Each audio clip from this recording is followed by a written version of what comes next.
Ayan po, ito maganda kong pag-usapan po at reaksyonan po mga kabida. Aside ho dito kay Bato po mga kabida, marami pa raw na mga personalidad ang maaaring arestuhin sa bisa po ng arrest warrant po mga kabida na ilalabas po ng International Criminal Court po. Ito yung impormasyon po na natanggap po ng National Bureau of Investigation mga kabida. Alright? Alam naman po natin kung sino-sino yung mga kasamahan po ni Bato na nabanggit po makabida doon sa inilabas na listahan ng ICC kabilang po doon makabida ito kung si Senator Bongo, ito kung mga dati hong opisyal po ng Philippine National Police nung panahon po ni dating Pangulong Rodrigo Roa Duterte, ito kung si dating Justice Secretary Vitaliano Aguirre mga kabida. Alright?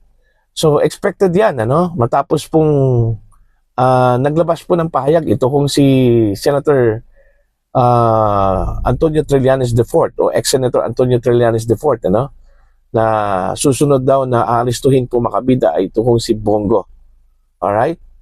At in fact, kung tutuusin po last time kung naalala po ninyo makabida, mismo si Vice President Sara Duterte binanggit din niya na kasama daw siya doon sa listahan Okay, doon ho sa mga kakasuhan diyan po sa International Criminal Court mga kabida, dahil sa kanya hong partisipasyon during that time na alkalde po siya ng Davao City mga kabida.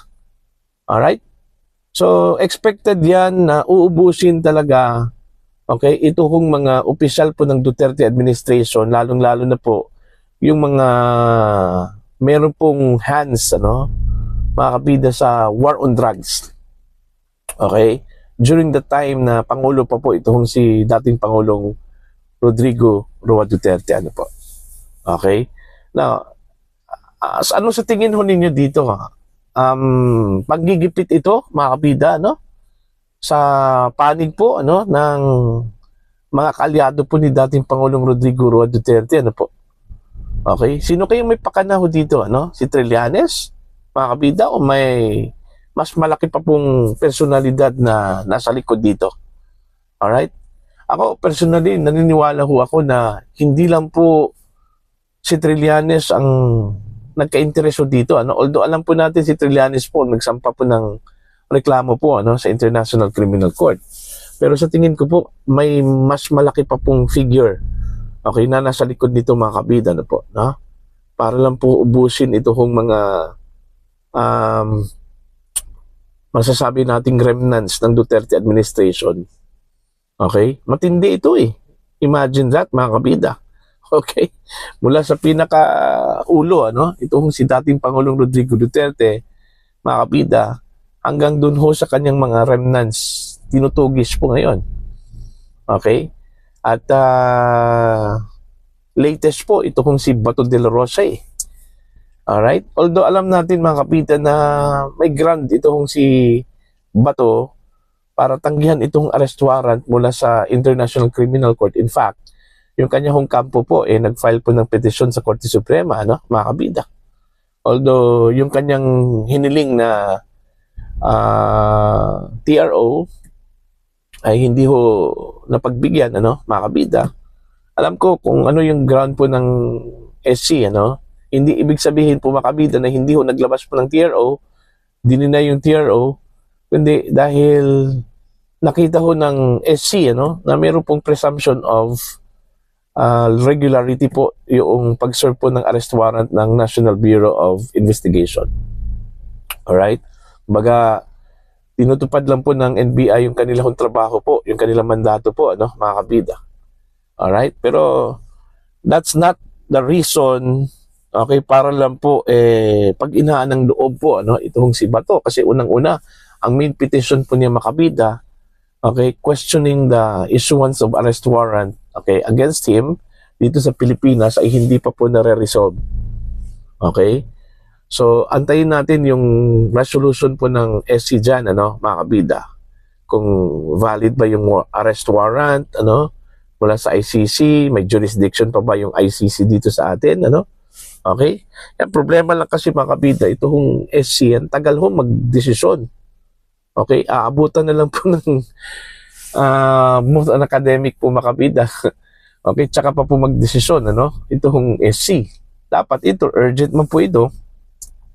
Sana, bigyan po nila ng urgency, ano? Yung paglabas po ng desisyon po mga kabida, itong petition po ni Bato de la Rosa, no? Para once and for all, malalaman po natin yung disposition ni de la Rosa, ano? Okay? Kung kailangan ba niyang magtago o kailangan ba niyang sumurrender, ano? Ang hirap kasi mga kabida, no? Kapag sumurrender itong si de la Rosa, bakit? Kasi unang-una, baka matulad yan siya ni Digong, eh. Okay? O, tingnan yung nangyari po kay Digong, ano? Mga kabida.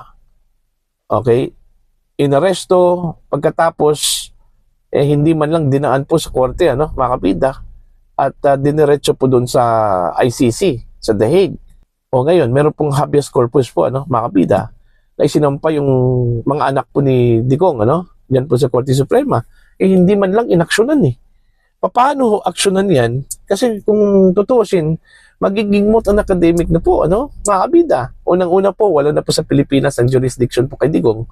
Andun na po sa ICC, ano? Mga kabida, do you think kung maglalabas po mga kabida ng desisyon ng Korte Suprema in favor po kay Digong, maibalik dito sa Pilipinas si Digong? Hindi na. Okay? Dahil ang jurisdiction po mga kabida ay wala na po sa Pilipinas, kundi andun na po sa ICC. At wala pa po sa history po ng ICC mga kabida na ibinalik nila yung kanila pong detainee, ano, sa point of origin kung saan po nakatira.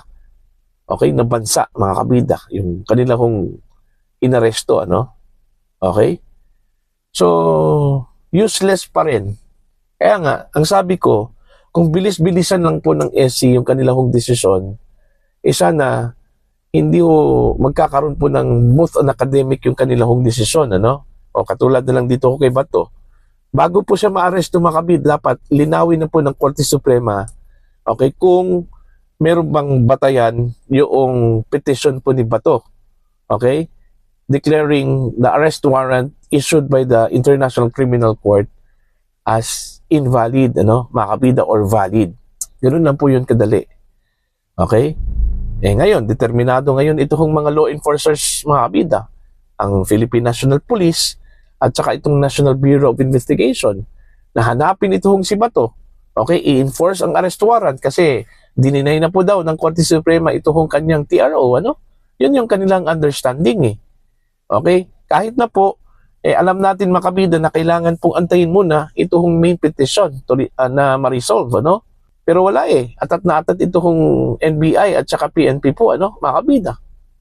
Nahanapin itong si Bato, hulihin, at dalhin po sa International Criminal Court. Okay? Kasi hanggat wala hong desisyon ang SC, mga kabida, ang susundin po ng mga law enforcement agencies po, ano, mga kabida, yung kanilang opinion. Kasi may mga legal opinion po sila, eh. Yung kanilang mga departamento po, ano, mga kabida. Plus, may mga experts daw, ano, na nagsasabi na kailangan na pong dalhin na po si Bato, hindi na kailangan idaan po sa korte, sa local courts, kasi it's a valid warrant mula sa isang international tribunal, ano, kagaya po ng ICC po, ano, mga kabida. Diba?